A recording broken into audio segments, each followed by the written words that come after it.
रविंद्र रैना जी ने कहा कड़ाका कड़सी, और आज पहाड़ी ट्राइब एसटी फोरम कह रहा है हम कड़कार निकालेंगे। तो जानते हैं पहले मुगल साहब ऐसा क्यों है। मैं सबसे पहले हमारी जो भारतीय जनता पार्टी है उनकी मैं दिल की अमीद गहराइयों से उनका शुक्रिया अदा करता हूं। उसमें हमारे नरेंद्र भाई मोदी जी हैं, होम मिनिस्टर अमित शाह जी हैं, और हमारे जो जम्मू कश्मीर के स्टेट प्रेसिडेंट रविंद्र रैना साहब जो पहाड़ियों के एक शान हैं। मैं उनका पूरी जो हमारी 20 लाख पहाड़ी कौम है उनकी तरफ से मैं उनको मुबारक पेश करना चाहता हूं, और उनको ये मैसेज देना चाहता हूं कि रैना साहब अब पहाड़ी कौम जो है आपको कम से कम जो रजौरी पुंछ उड़ी कुपवाड़ा की जो हमारी 16 सीटें हैं, 16 की 16 सीटें जो हैं वो भारतीय जनता पार्टी की गोद में हैं। और हमें आज ऐसा लग रहा है कि नेक्स्ट जो सीएम हैं वो हमारे ही वकील रविंद्र रैना साहब जम्मू कश्मीर के चीफ मिनिस्टर होंगे।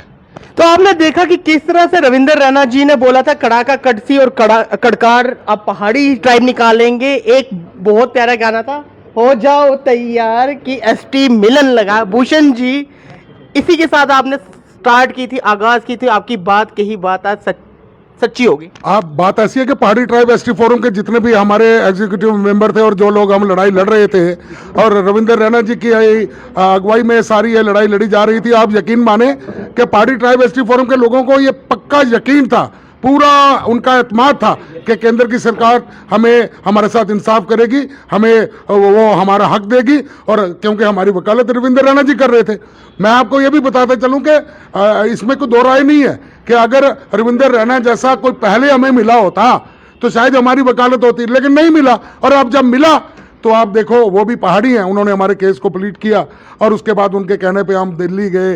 पहाड़ी ट्राइब एसटी फोरम ने जगह जगह जाके प्रदर्शन किए, 150-200 कन्वेंशन की, लेकिन हमें यकीन था, इसलिए मैंने पहले ही लिख दिया था कि मेहनत ना फल मिर्ची पहाड़ियों हो जाओ तैयार के एसटी मिलने लगा। और देखिए आप जुमरे में तो शामिल कर दिया उन्होंने, अब जो 10% रह गया वो भी सेशन के बाद इसको कर दिया जाएगा। लेकिन मेरा कहना ये है, आप ये यकीन मान के चलें कि जितना भी पहाड़ी समुदाय के लोग जम्मू कश्मीर में जहाँ जहाँ रहते हैं वो उन सबके हमें फ़ोन आ रहे हैं। वो केंद्र सरकार का, मोदी जी का, अमित शाह साहब का, एलजी इंतजामिया का, और उसके बाद खास करके अपने पहाड़ी हीरो जिनका नाम स्वर्ण अक्षरों में लिखा जाएगा।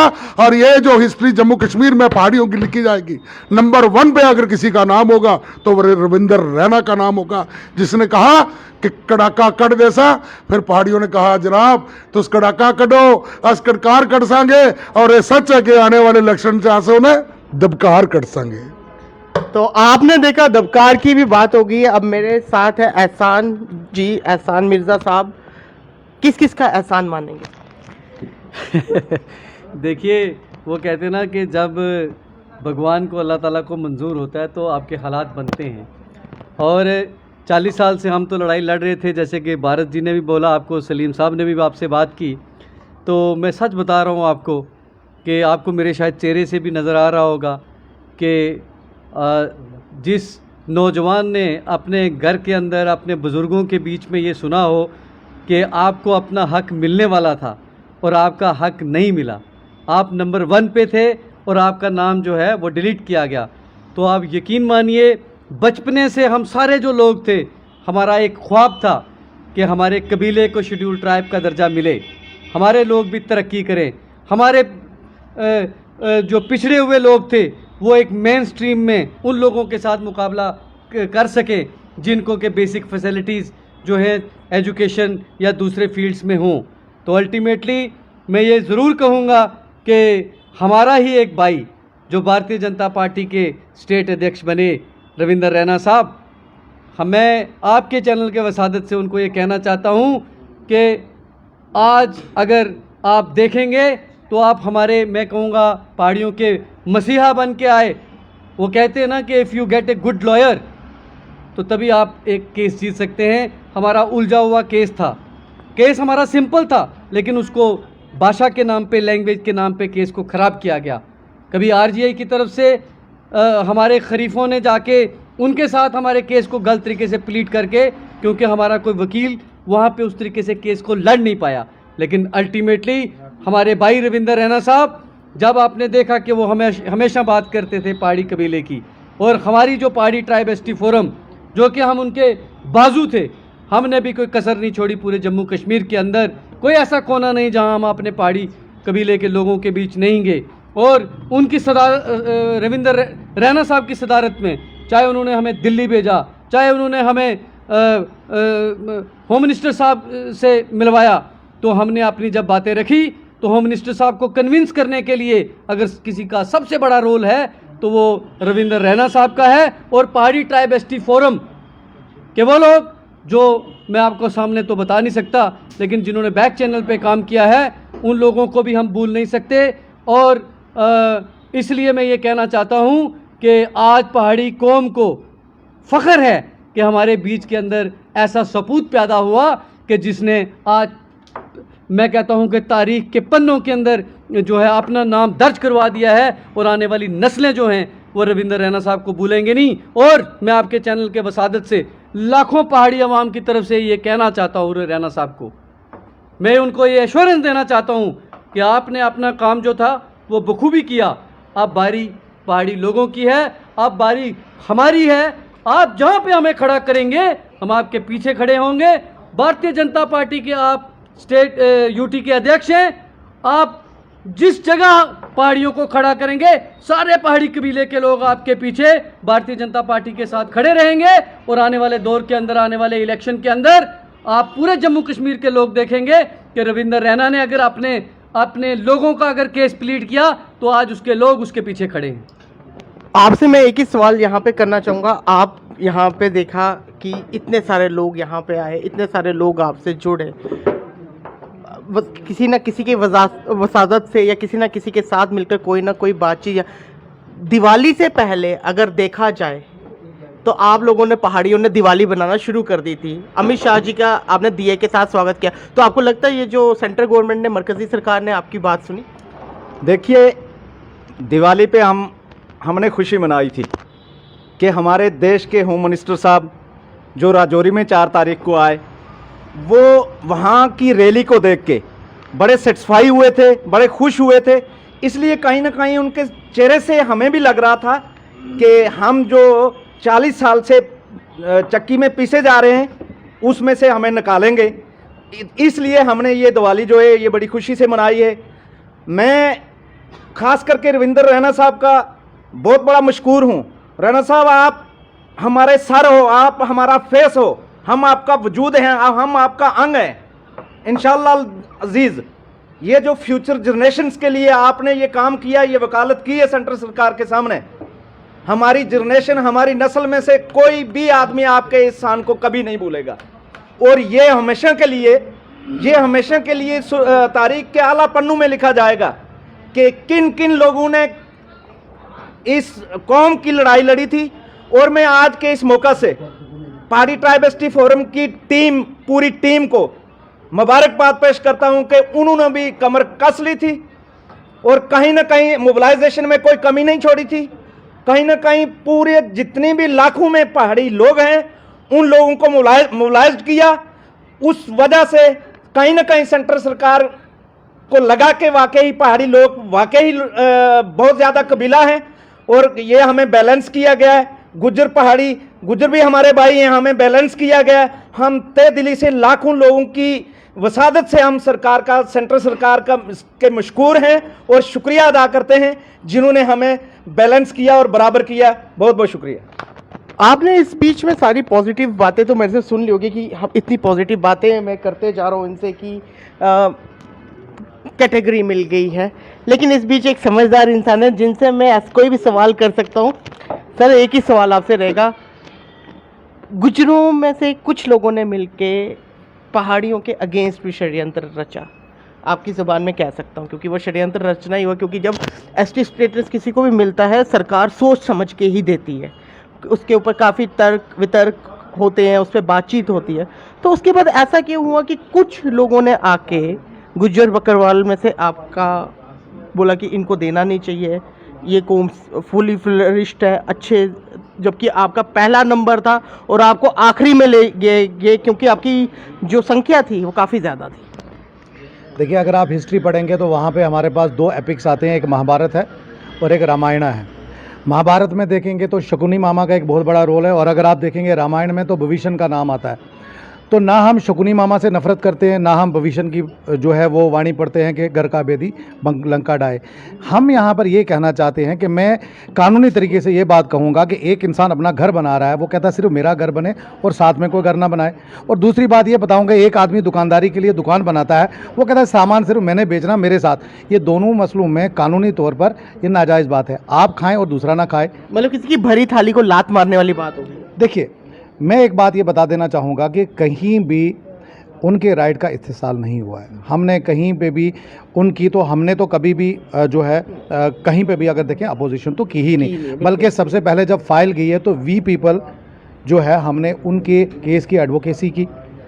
भले हमारे केस में जो हमारा नंबर 1 था, लेकिन कुछ ऐसे लेक्यूनाज हैं, देखिए मैं उसको नहीं कहूँगा, this are the legal things, तो कुछ चीज़ें रह गई थी कि वो आज जाकर पूरी आई। देखिए हम तो वो ब्लेस्ड लोग हैं जो अर्जुन मुंडा जी से भी मिले, अभी रेणुका जी आई थी उनसे भी मिले, अमित शाह जी से भी मिले, नरेंद्र भाई मोदी जी से भी मिले, और हम किससे नहीं मिले, ये it is only because of this move.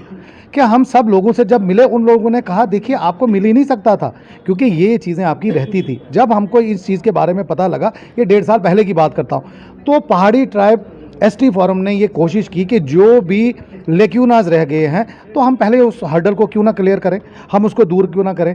तो कानूनी तौर पर जो चीज़ें रहती थी तो सबसे पहले उस डेफिशिएंसी को हमने पूरा किया। और उसमें देखेंगे जैसे जीडी शर्मा की रिपोर्ट आ गई है, उसमें ये रिसेंटली इसी साल वो जो है वो सबमिट भी हुए। 2 साल के गैप में 2019 में अनाउंसमेंट होती है 15 अगस्त को, 2020 में कमीशन जो है बनाया जाता है, 2022 में उनकी रिपोर्ट जाती है, 4 अक्टूबर को माननीय हमारे गृह मंत्री जो हैं वो अनाउंसमेंट करते हैं, और ठीक कुछ दिनों के बाद जो है अगर आप देखेंगे कल जो ये हमारा national commission for schedule tribe है उसमें जो है पहाड़ी ट्राइब को इंक्लूजन दिया। डिलिमिटेशन के लिए भी जो टीम आई थी उन्होंने भी आपको सुना था? देखिए मैं आपको ये बताता हूँ, चाहे आप पुंछ की बात करें, रजौड़ी, उड़ी, करना, मैं एक एक आदमी का नाम बता सकता हूँ आपको, चाहे वो उस वक्त के एडवाइज़र्स थे, चाहे दिल्ली से जो टीम कॉन्स्टिट्यूट गई थी, उन्होंने एक एक आदमी से घरों में जाकर उनसे बात की कि बताइए कि आप, तो कुछ लोगों ने अपना आईडी कार्ड पुराना 40 साल पहले का राशन कार्ड जिस पे उनके आगे पहाड़ी लिखा हुआ था, उनने कहा बताइए हमने कहाँ अपनी आइडेंटिटी छुपाई है भाई साहब। अगर कोई आदमी मिलिटेंसी के कारण गांव छोड़कर सिटी में आया, पढ़ाई के लिए पुंछ रजौरी से लेके दिल्ली में चला गया, क्या उसकी ट्राइब उसके साथ ख़त्म हो गई? भाई साहब पुंछ और रजौरी में हमारा मकान है, हम लोन लेके जम्मू में भी मकान बना लेते हैं, क्या भाई साहब हमारा पुंछ और रजौरी का रिश्ता खत्म हो जाएगा? हम गुज्जर बकरवाल के साथ वही भैंस चराते हैं। मतलब आपने ये बात की, मैंने अमूमन देखा हुआ ये पहाड़ी तबके में कि क्या होता है कि जहाँ 2 भाई रह जाते हैं, तीसरा भाई शहर के लिए निकल जाए, या चाहे हिंदू हो चाहे मुसलमान हो, उसमें उसका जनाजा एक किस्म से उठा लिया जाता है या उसको मरा हुआ मरहूम मान लिया जाता है। ये बात सच है? बिल्कुल आप दुरुस्त कह रहे हैं। मैं इसलिए ये कहूँगा कि जब आप देखेंगे अगर इंटर डिस्ट्रिक्ट रिक्रूटमेंट या उससे पहले आरटी का सिस्टम जो चला था, रहबरे तालीम टीचर का, उसमें बहुत सारे लोगों ने अपोजिशंस की कि जनाब ये तो गांव में रहता ही नहीं है, तो उसमें स्ट्रिक्ट पॉलिसीज ये भाई साहब हमने देखना है आपका स्टेट सब्जेक्ट, हमने आपका देखना है राशन कार्ड, आपका जहाँ का है आप नौकरी लेने के हकदार हैं, हमें इससे कोई वास्ता नहीं है कि आप इस वक्त कहाँ रह रहे हैं। देखिए भाई साहब इस वक्त अगर हमारा कोई कमिश्नर सेक्रेटरी है जो पुंछ और रजौरी से, वो पुंछ में तो नहीं रहेगा, वो तो दिल्ली में रहेगा, दिल्ली में रह रहा है, उसकी एक अच्छी सैलरी है, वो लोन लेके मकान बना सकता है, तो क्या हम उसका राइट पीछे ख़त्म कर देंगे? हम जो आबा व अजदादी उसकी ज़मीन है उससे उसका इंतकाल काट देंगे? हो ही नहीं सकता है। मैं कहता हूँ 1947 में माइग्रेशन हुई, जो हमारा पाकिस्तान में एरिया है जिसको पाक ऑक्युपाइड कश्मीर कहते हैं, जनाब उनका रिश्ता नहीं टूटा, हम तो यहाँ के रहने वाले हैं, बसनीकी है जनाब। आप तो रिफ्यूजी की बात करते हैं, वो तो अभी भी पुंछ का मानते हैं अपने आप को, हमारी पुंछ और रजौरी प्रिंसली स्टेट थी, अरे लोग तो वो दर्जा मांग रहे हैं, आप तो ये एसटी स्टेटस की बात करते हैं, ये तो हमारे पैदा होने से हमारे साथ चल रहा है, लेकिन हम तो वो कह रहे हैं भाई साहब आने वाले वक्त में हमारी बहुत सी डिमांड और भी है, वो भी गवर्नमेंट ऑफ इंडिया पूरे करने जा रही है। इन्होंने संघर्ष की बात की, और संघर्ष की बात अगर होगी, मेरे दोस्त एडवोकेट विक्रांत शर्मा से अगर मैं बात करूं, संघर्ष का नाम इसलिए आया क्योंकि एक संघर्ष कमेटी भी बनी थी, उसमें नितिन, आर्या, बड़े सारे नाम आप ले नहीं रहे हैं, रोमी जी इन्होंने बोला कि पुंछ में भी जो ऑक्युपाइड है पाकिस्तान के, वो वहाँ के बाशिंदे भी, रोमी शर्मा का भी बहुत मेन रोल रहा, आर्या वक्त बेवक्त कुछ ना कुछ आर्टिकल लिखते रहते थे।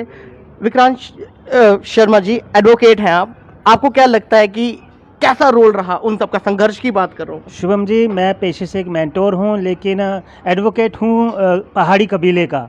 और मैं इतनी बात बोलूँ कि संघर्ष संस्था जो हमने बनाई थी 2006-7 में, और सबसे पहले RTI right to information act Jammu Kashmir में लाने के लिए हमने मूवमेंट फ़ाइट की, और 1 साल फाइट करने के बाद आरटीआई एक्ट जम्मू कश्मीर में 2008 में आया। उसके बाद हमने काफ़ी संघर्ष किया, और ये जो जद्दोजहद थी इस बार पहाड़ी कबीलों को लेके थी। ऐसा पहाड़ी कबीला जो दबा कुचला, आप समझें मार्जिनलाइज, स्क्वीज्ड, मजलूम, वो लोग जिन्होंने, देखें मैं सिंपल सी आपको एक बात बताऊं, आप रेफ्यूजीज़ की बात करते हैं ना, 1947 में, सितंबर 1947 में राजौरी के अंदर जो आबादी थी 5000 आबादी थी माइनॉरिटीज़ की, और 10,000 आबादी थी पुंछ के अंदर माइनॉरिटीज़ की, क्योंकि रेफ्यूजीज़ आए, जो पार से रेफ्यूजीज़ आए, 35,000 रेफ्यूजीज़ राजौरी में आए और 40,000 रेफ्यूजीज़ पुंछ में आए। और बाद में जब पाकिस्तान की फोर्सेस ने अटैक किया तो नवंबर के महीने में उन्हें यहाँ स्लॉटर किया गया, बीहेडेड किया गया। हमने डायरेक्ट वार सही, हमने इंसर्जेंसी सही, हमने क्रॉस बॉर्डर टेररिज्म सहा, हमने मिलिटेंसी सही। जंग बांग्लादेश में होती है, खतरे में राजौरी पुंछ का बंदा होता है। जंग चाइना के साथ होती है, खतरे में राजौरी पुंछ का बंदा होता है। करगिल वार होती है, टेंशन राजौरी पुंछ में होती है।